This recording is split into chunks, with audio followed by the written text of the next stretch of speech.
నమస్కారాలు నా సోదరులందరూ కూడా. సార్ నా పేరు మధులత, రాష్ట్రపాక మధులత. నేను ఒక గవర్నమెంట్ టీచర్ని సార్.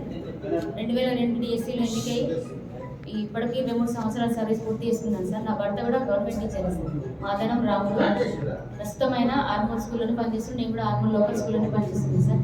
అయితే మా వివాహం జరిగి ఇప్పటికి 20 సంవత్సరాలు అయింది సార్. మాది ప్రేమ వివాహం సార్.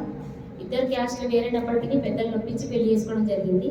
మాకు ఇప్పుడు 19 సంవత్సరాల అమ్మాయి, 14 సంవత్సరాల బాబు ఉంది సార్. పాప డిగ్రీ సెకండ్ ఇయర్, బాబు 8th క్లాస్ గుడివాడలో చదువుతున్నాడు సార్.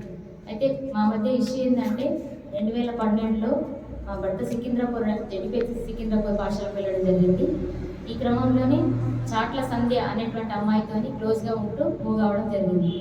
గత 5 సంవత్సరాలుగా నన్ను వేధిస్తున్నాడు. ఏమని అంటే అమ్మాయి నేను పెళ్లి చేసుకుంటాను, శారీరకంగా మానసికంగా వేధించడం జరుగుతుంది సార్. మా పెద్దలను కూర్చోబెట్టి పంచాయతీ చెప్పినప్పటికీ ఇతను వినలేడు సార్. అయితే నా మీద చాలా రకాలుగా శారీరకంగా మానసికంగా హింస జరిగింది సార్. ఈ విధంగా కొట్టడం కూడా జరిగింది సార్. చాలా రకాల దెబ్బలు కూడా ఉన్నాయి సార్ నా దగ్గర. మచ్చుకు మీకు ఇది చూపిస్తున్నాను సార్. అయితే ఈ క్రమంలోనే నేను నవంబర్ 5th రోజున మా నార్మల్ పోలీస్ స్టేషన్లో ఎఫ్ఐఆర్ కూడా నమోదు చేయించడం జరిగింది సార్. ఎఫ్ఐఆర్ కాపీస్ అనేది. అయితే అయినప్పటికీ నా భర్త విషయంలో ఏ విధమైన మార్పు రాలేదు. ఇంట్లో నెల రోజులుగా ఇంట్లో నుంచి వెళ్ళిపోవడం జరిగింది. మొన్న ఆదివారం రోజున ఆ అమ్మాయితోని పారిపోవడం జరిగింది సార్. పారిపోతే ఆ తల్లిదండ్రులు ఆమె మీద మిస్సింగ్ కేసు పెట్టడం జరిగింది. ఈరోజు అన్ని పేపర్లలో కూడా రావడం జరిగింది. అయితే నాకు నా భర్త నుంచి ప్రాణహాని ఉంది సార్. ఇంటికి వచ్చి బెదిరిస్తూ ఉంటాడు, మెసేజ్లు పంపుతూ ఉంటాడు. నాకు న్యాయం కావాలా సార్. ఒక భార్య బతికుండగా ఇంకొక ఆమెతో ఈ విధంగా వెళ్తాడు సార్. అది హిందూ వివాహ వ్యవస్థకే వ్యతిరేకం. ఈ విషయంలో నాకు న్యాయం కావాలి సార్. ప్రజా సంఘాల మద్దతు కావాలా, దళిత సంఘాల మద్దతు కావాలి సార్. మహిళా మండలి సంఘాలు అందరి మద్దతు కావాలి సార్.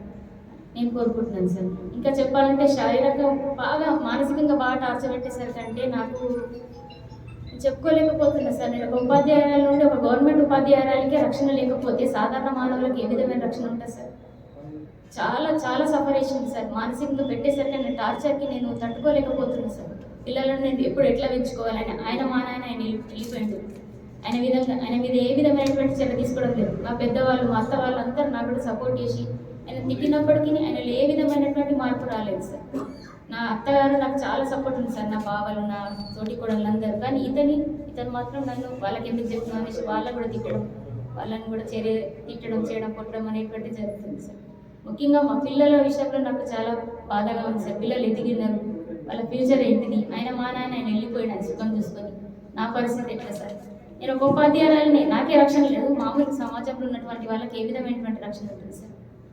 నాకు న్యాయం కావాలని నేను మీ అందరి తరఫున కోరుకుంటున్నాను సార్. గత నవంబర్ 28వ తేదీన నాకు తెలియకుండా నా భర్త ఇంటి నుంచి వెళ్ళి అన్ని సామాన్ తీసుకోవడం జరిగింది. బంగారము, డబ్బులు, అంతేకాకుండా అన్ని రకాలైనటువంటి డాక్యుమెంట్స్ అన్ని కూడా తీసుకొని పారిపోవడం జరిగింది సార్.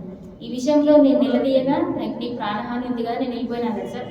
అయితే నా బంగారం ఇయ్యని అనేసరికంటే కూడా ఇయ్యను, నేను నాది సగం నీది సగం అనుకుంటా వాదించడం జరుగుతుంది సార్. ఇల్లు విషయంలో కూడా మొత్తం అన్ని ఆయన పేరు మీద ఉన్నాయి సార్. కట్టడం మాత్రం ఇద్దరం కడతాం సార్. హౌసింగ్లో ఇద్దరం కడతాం, పర్సనల్లో ఇద్దరం కడతాం. కానీ అన్నీ నాకు తెలియకుండానే అన్నీ ఆయన పేరు మీద వేయించుకున్నాడు సార్. అంటే ఏ ట్రాన్సాక్షన్ జరిగినా డబ్బులు పెట్టడం నేను, పేరు మాత్రం ఆయనది ఉంటుంది సార్. అయితే ఈ స్టూడెంట్ అనేటువంటి ఇప్పుడు ఆమెను చదివించిందంట సార్. డిగ్రీ వరకు ఆయననే చదివించిందంట, పీజీ చేయించిందంట, అన్ని కోచింగ్లు కూడా ఇప్పించిందంట సార్. దానికి కృతజ్ఞతగా వాడదాన్ని చేసుకుంటా అనేసి నన్ను ఇద్దరు కలిసి టార్చర్ పెడతారు సార్. వాళ్ళ తల్లిదండ్రులు కూడా నన్ను మీరు టార్చర్ పెడతారు సార్. బూత్ మోడల్ ఇవ్వడం జరుగుతుంది సార్. నన్ను నీ భర్తని వదిలేసినావు కదా, అందుకోసం నేను వెళ్ళిపోతున్నా అనేసి అంటే విడాకులు కానీ ఏ విధంగా అయితే సార్ అది మ్యారేజ్ వివాహ వ్యవస్థకి వ్యతిరేకం, హిందూ వివాహ వ్యవస్థకి వ్యతిరేకం. కాబట్టి నాకు ఈ విషయంలో న్యాయం జరగాలి సార్. అంతేకాకుండా ఆ తల్లిదండ్రులు కూడా కావాలని ప్లాన్ చేసి పంపించినట్టుగా అర్థమవుతుంది సార్. 5 నిమిషాల ముందు ఫోన్ చేసి ఎక్కడున్నావని దాన్ని అడిగితే ఇంట్లోనే ఉన్నా అన్నాడు. 2 నిమిషాల పారిపోయని చెప్తుంది సార్.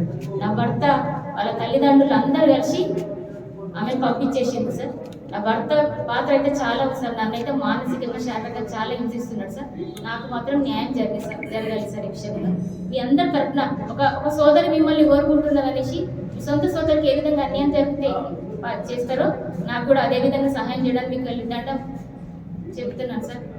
మీకు ధన్యవాదాలు సార్. నాకు ఈ విధంగా ఈ అవకాశం ఇచ్చినందుకు ధన్యవాదాలు సార్.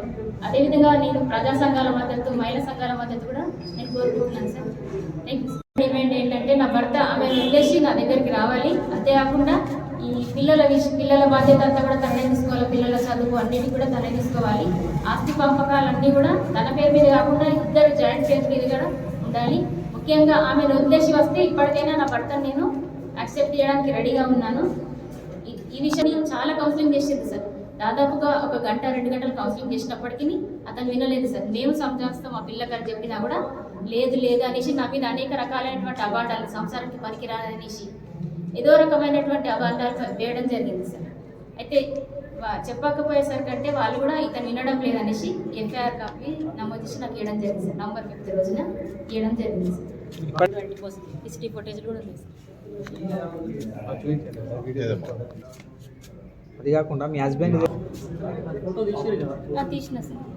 నేను దెబ్బలు సార్ మీ హస్బెండ్ మా అత్త వాళ్ళు నన్ను ఎప్పుడు కూడా సపోర్ట్ చేసింది సార్. ఆయన ఫోటో మేడం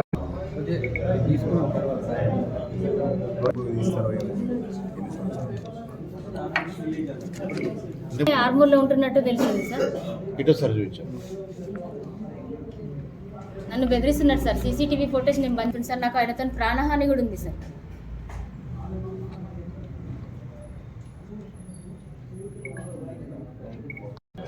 ఇట్లా దూరం అట్లా పెట్టండి సెంటర్లో.